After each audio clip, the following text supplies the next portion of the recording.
بسم اللہ الرحمن الرحیم الحمدللہ رب العالمین والعاقبۃ للمتقین والصلاۃ والسلام علی رسولہ الکریم۔ ناظرین کرام، آج ہماری گفتگو کا موضوع ہے رمضان اور محاسبہ نفس۔ اس حوالے سے سب سے پہلے تو ہمیں یہ دیکھنا چاہیے کہ رمضان کا کیا مقصد ہے، روزے کا کیا مقصد ہے، اور جب یہ مقصد متعین ہو جائے گا تو اس کے بعد پھر اس کا محاسبہ کرنا بھی آسان ہو جائے گا۔ یعنی کہ جب کسی چیز کا اصل مقصد معلوم ہو تو پھر اس کے بعد اس بات کا طے کرنا ہوتا ہے کہ واقعی وہ مقصد حاصل ہوا ہے یا نہیں ہوا، اور اسی کو محاسبہ کہتے ہیں۔ روزے کا مقصد تو اللہ تعالیٰ نے قرآن مجید میں انتہائی واضح الفاظ میں بیان کر دیا۔ فرمایا یا ایھا الذین آمنوا کتب علیکم الصیام کما کتب علی الذین من قبلکم لعلکم تتقون۔ اے ایمان والوں، تم پر روزے فرض کیے گئے جیسا کہ تم سے پہلے لوگوں پر فرض کیے گئے، تاکہ تم تقوی اختیار کرو۔ اور تقوی کیا ہے؟ وہ یہ ہے کہ انسان کے اندر برائی سے بچنے کی صلاحیت پیدا ہو جائے۔ رمضان ہو یا رمضان کے بعد کے ایام ہو، اس میں یہ صلاحیت موجود ہونی چاہیے کہ وہ اپنے آپ کو برائی سے بچا سکے اور نیکی کے راستے کے اوپر ڈال سکے۔ تو یہ تو ایک پہلی بات ہو گئی کہ روزے کا مقصد انسان کے اندر تقوی پیدا کرنا ہے، برائی سے بچنے کی صلاحیت پیدا کرنا ہے۔ اب اوورآل اس بات کو طے کرتے ہیں کہ رمضان سے مجموعی طور پر کیا مقصد ہے، اللہ تعالیٰ مسلمان سے کیا چاہتے ہیں کہ وہ اس رمضان سے سیکھے۔ احادیث کا جب ہم مطالعہ کرتے ہیں تو اس سے یہ بات واضح ہوتی ہے، اور علماء کرام نے لکھا ہے، اس سے یہ بات سمجھ آتی ہے کہ رمضان کا مقصد یہ ہے کہ انسان کے گناہوں کی معافی ہو جائے، اس کی مغفرت ہو جائے۔ سابقہ زندگی میں جو اس نے گناہ کیے ہیں، اس رمضان کی وجہ سے وہ سارے گناہ اس کے نامہ اعمال میں سے ختم ہو جائیں۔ نبی کریم صلی اللہ علیہ وسلم نے ایک حدیث میں ارشاد فرمایا ہے، فرمایا اذا كان اول لیلۃ من رمضان صفدت الشیاطین ومردت الجن، کہ جب رمضان کی پہلی رات ہوتی ہے تو شیطانوں کو جکڑ لیا جاتا ہے، قید کر لیا جاتا ہے، اور جو بڑے بڑے سرکش جن ہوتے ہیں ان کو بھی پابند سلاسل کر دیا جاتا ہے۔ اور پھر فرمایا وغلقت ابواب النار فلم یفتح منہا باب، اور جہنم کے دروازے بند کر دیے جاتے ہیں اور رمضان کے آخر تک اس میں سے کوئی دروازہ نہیں کھلتا۔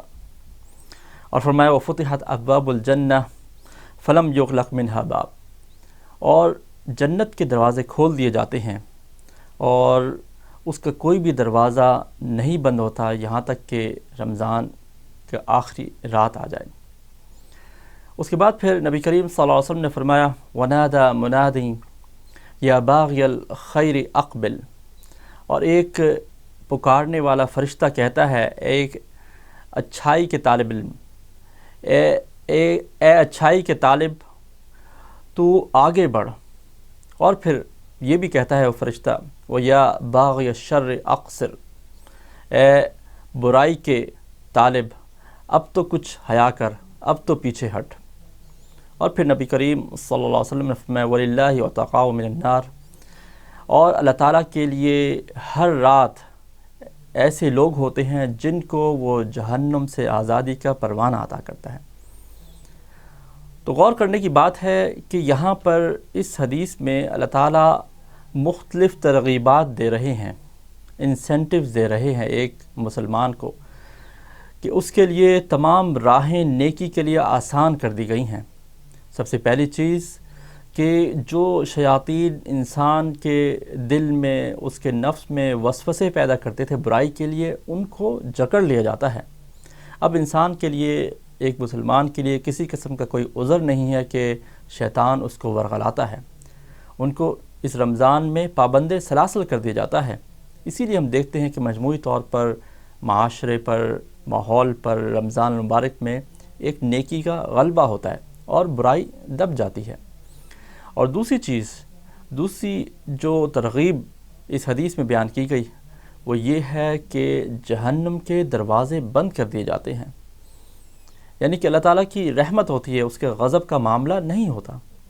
اور تیسری چیز، جنت کے دروازے کھول دیے جاتے ہیں، یعنی کہ اللہ تعالیٰ کی بے پایاں رحمت ہوتی ہے لوگوں کے اوپر، مسلمانوں کے اوپر۔ اور اسی طرح دوسری احادیث میں یہ واضح طور پر ملتا ہے کہ رمضان میں جو انسان نیکی کرتا ہے اللہ تعالیٰ اس کے اجر و ثواب میں بہت زیادہ بڑھوتری کرتے ہیں، بہت زیادہ تعداد میں اس کا ثواب لکھ دیا جاتا ہے۔ عام زندگی میں ایک شخص غیر رمضان میں کوئی نیکی کرے تو اس کا اجر 10 نیکیوں کے برابر ہوتا ہے، لیکن رمضان میں وہ 70 یا اس سے زیادہ نیکیاں اس کے نامہ اعمال میں صرف ایک نیکی کے لیے لکھ دی جاتی ہیں۔ اب یہی ترغیبات ہیں جس کی وجہ سے جو منادی کرانے والا، پکارنے والا فرشتہ کہہ رہا ہے کہ اے خیر کے طالب علم، اب آگے بڑھ، اب تو تیرے لیے ساری راہیں کھل گئی ہیں، کسی قسم کی کوئی پریشانی نہیں ہے، اب بھلائی کرنے میں کیا چیز مانے ہے۔ اور پھر یہ کہا جاتا ہے کہ اے برائی کے طالب، اب تو پیچھے ہٹ، اب تو کچھ حیا کر، اب تو کچھ شرم کر کہ یہ اللہ تعالیٰ نے اتنے اچھے مواقع رکھ دیے ہیں، اس سے فائدہ اٹھا اور برائی کے ارادے سے اپنے آپ کو باز رکھ۔ اور پھر نبی کریم صلی اللہ علیہ وسلم نے ایک جو مشہور حدیث میں یہ بھی فرمایا کہ جبریل میرے پاس آئے اور انہوں نے دعا کی اور میں نے اس کے اوپر آمین کہا۔ اور وہ دعا کیا تھی؟ 3 دعائیں تھیں۔ ایک تو یہ تھی کہ وہ شخص تباہ و برباد ہوا کہ جس نے بڑھاپے کی حالت میں اپنے والدین کو پایا اور ان کی خدمت کر کے جنت کو حاصل نہ کر لیا، تو رسول اللہ صلی اللہ علیہ وسلم نے آمین کہا۔ دوسری دعا یہ تھی کہ وہ شخص جس کے سامنے نبی کریم صلی اللہ علیہ وسلم کا نام آئے اور وہ درود نہ پڑھے تو اس کے لیے نبی کریم صلی اللہ علیہ وسلم نے بد دعا کی کہ وہ شخص تباہ ہو جائے۔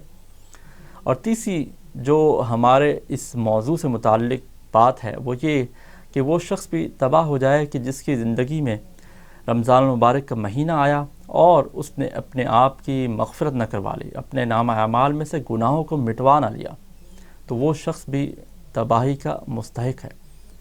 تو یہاں سے ہمیں یہ بات پتہ چلتی ہے کہ اصل جو ٹارگٹ، اصل جو مقصد رمضان المبارک سے مجموعی طور پر رسول اللہ صلی اللہ علیہ وسلم اور اللہ تبارک و تعالیٰ کی طرف سے دیا جا رہا ہے وہ اپنے آپ کو گناہوں سے پاک کروانا ہے، یہ ٹارگٹ دیا جا رہا ہے۔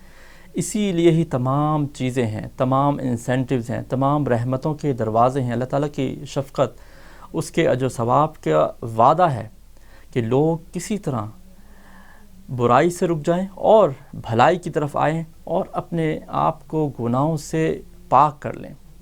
اسی لیے ہم دیکھتے ہیں کہ نبی کریم صلی اللہ علیہ وسلم نے ام المؤمنین حضرت عائشہ رضی اللہ عنہا کو لیلۃ القدر کی جو دعا بتائی تھی، جب انہوں نے دریافت کیا تھا کہ اگر میں لیلۃ القدر کو پا لوں تو اس میں کیا دعا مانگوں، تو رسول اللہ صلی اللہ علیہ وسلم نے کہا تھا کہ آپ کہیے اللہم انک عفو تحب العفو فاعف عنی، اے اللہ آپ معاف کرنے والے ہیں، معافی کو پسند کرتے ہیں، تو مجھے بھی معاف کر دیجئے۔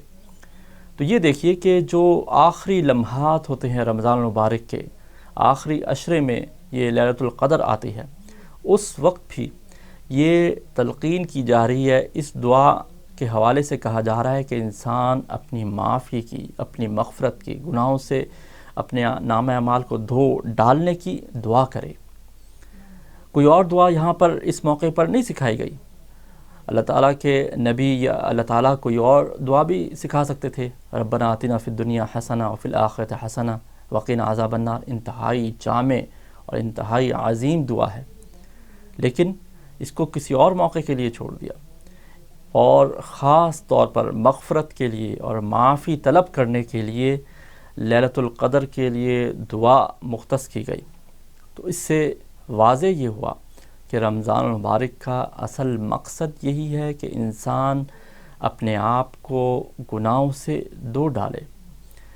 جب رمضان المبارک ختم ہو، اس کا آخری دن ختم ہو، اپنی انتہا کو پہنچے، تو انسان کی حالت یہ ہو کہ کہ اس کے نامہ اعمال میں کسی قسم کا کوئی گناہ نہ ہو، کسی قسم کی کوئی برائی نہ ہو، شر نہ ہو، بلکہ سارا کا سارا اس کا نامہ اعمال بھلائیوں سے، نیکیوں سے، خیر سے بھرا ہوا ہو۔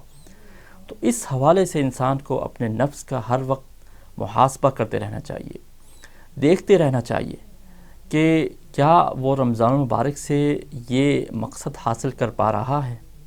رمضان المبارک کے جتنے اب ایام رہ گئے ہیں، انسان کو کوشش کرنی چاہیے کہ مغفرت کی، معافی کی، اللہ تعالیٰ سے دعا کرے، اللہ تعالیٰ سے جتنے چاہے ہو سکتا ہے مغفرت طلب کرے، اپنے آپ کو گناہوں سے پاک کرنے کی اس کو کوشش کرنی چاہیے، کیونکہ یہی مقصد ہے۔ اور سب سے اہم چیز لیلۃ القدر کو پانے کے لیے دعا کرنی چاہیے، کیونکہ اگر وہ رات انسان کو نصیب ہو جائے تو اس کے خوش بختی کے کیا کہنے۔ اللہ تعالیٰ اس وقت انشاءاللہ امید ہے کہ اس کے گناہ اس رات کی برکت سے دھو ڈالے گا۔ اللہ تعالیٰ ہمیں عمل کرنے کی توفیق عطا فرمائے۔ وآخر دعوانا ان الحمد للہ رب العالمین۔